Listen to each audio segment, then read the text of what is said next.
Let's keep it moving right along. Our next speaker tonight is another employee of this fine museum. He's an archaeologist, but only for humans because he hates dinosaurs. Please welcome to the stage, Dr. Steve Nash.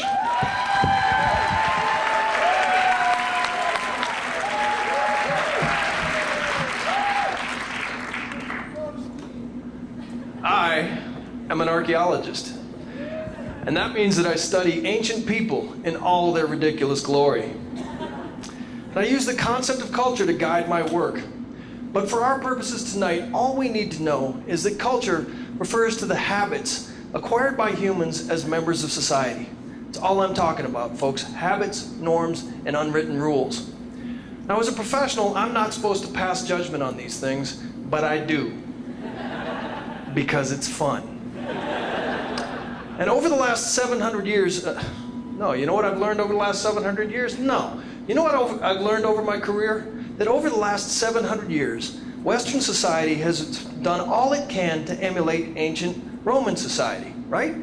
Look at Civic Center Plaza downtown. Look at the United States Senate. These are Roman institutions, architecturally, procedurally, symbolically, and so on. And so my question to you tonight is, why do we want to emulate ancient Roman society? What's the point?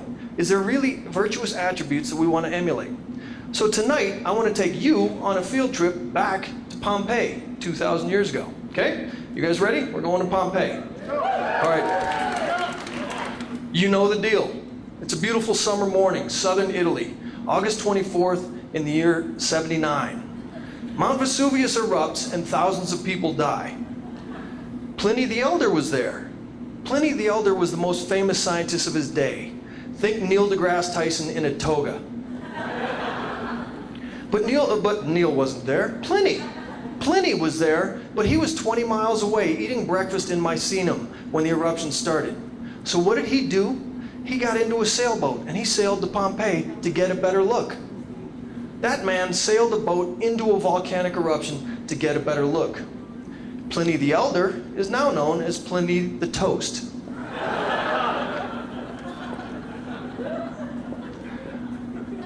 So, let's keep thinking about Pompeii. Let's keep thinking about all of this. What is it about it that makes it so that we want to emulate? At the end of that eruption, it turns into a time capsule. It's a fantastically preserved window into ancient Roman society. So we can go back there, we can dig, and we can look at their habits, their norms, and their unwritten rules. And let's see what we think, okay? Have you ever thought about where ancient Romans peed? I have. It turns out that ancient Romans peed in small pots. And when those small pots got full, they dumped them out in big jars out in front of their houses. And just like your garbage, once a week, a crew would come by and take that jar of pee away. And where would they go with it? They went to the laundromat. And why did they go to the laundromat? Because ancient Romans washed their clothes in pee. I'm not kidding, folks. Ancient Romans washed their togas and tunics in colossal vats of human pee. Now, it turns out that human pee is full of ammonia and cleansers and detergents and all kinds of good stuff. So if you worked in a Roman laundromat, your job was to stomp on clothes all day long, barefoot in a colossal vat of rancid human pee. So I need investors and I need some stompers. Because I'm opening me a new business, right? It's going to be called You're In, You're Out, All Natural Cleaners.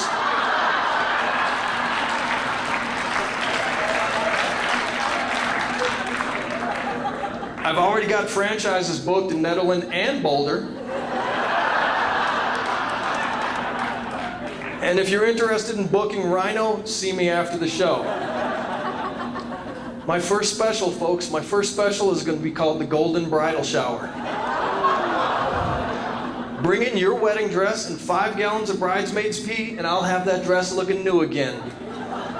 $29.95 guaranteed. So if their pee habits seem kind of strange to us, what about number 2? What's the deal with number 2 at Pompeii? We don't want to be gross here, but we got to be scientifically accurate, okay? It turns out that bathrooms in Pompeii were communal.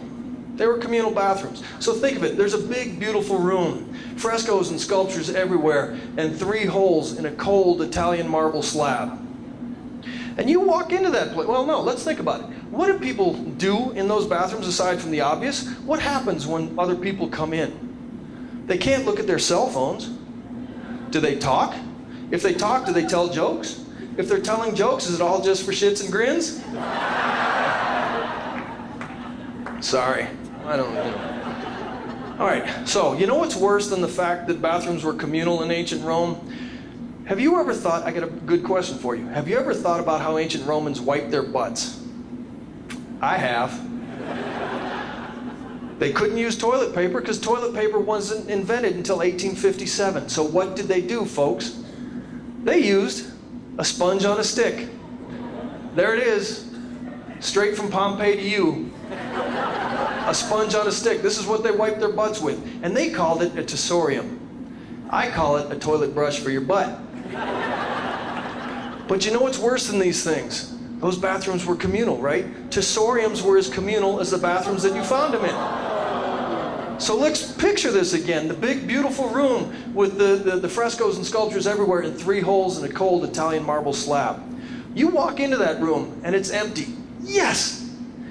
You sit down to take care of your business and then some other guy walks in. Damn! You're trying to ignore him. He takes care of his business, but he's done faster than you. And he looks around, and there's no tessorium next to him. So he looks at you.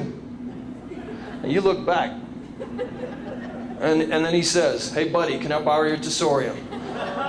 Damn! So you have no choice but to hand it over. Public service announcement, folks, this is not a knife. You do not hand it over handle first. Okay? It is a tessorium. You hand it to him, he has to deal with it as he may, right?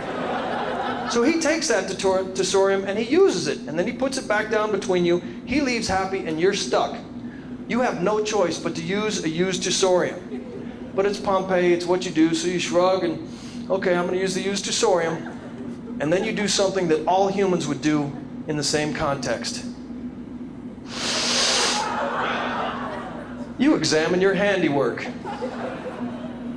Hey, honey, what's corn doing on this tessorium? We're not going to have that crop for 1,500 years. All right, time to get serious, folks. Pompeii is covered in graffiti. You probably knew this. Pompeii is covered in graffiti. It's on walls, it's in the streets, it's in bathrooms. And last year during the presidential election, I had the privilege of being able to excavate a bathroom in Pompeii, and I found a 3-word Latin phrase in there.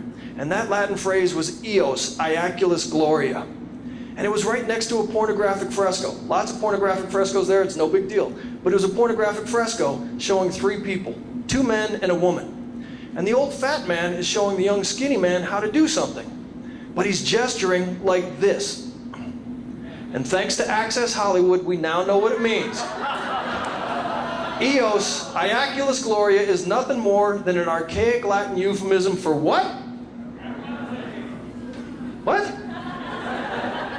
Don't be gross, y'all. Google Translate said it means grab him by the meow mix.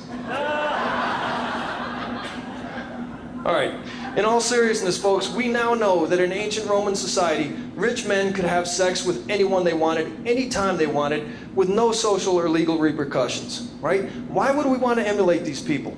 They were pigs, they were barbarians, they were savages, and Donald Trump would have fit right in.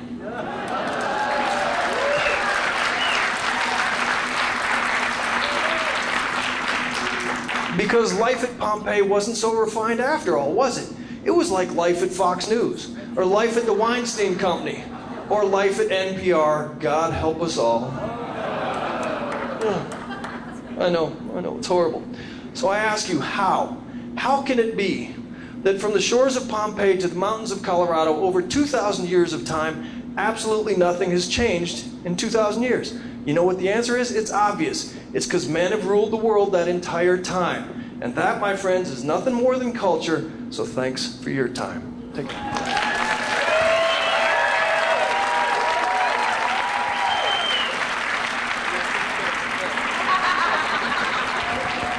Dr. Steve Nash, everybody.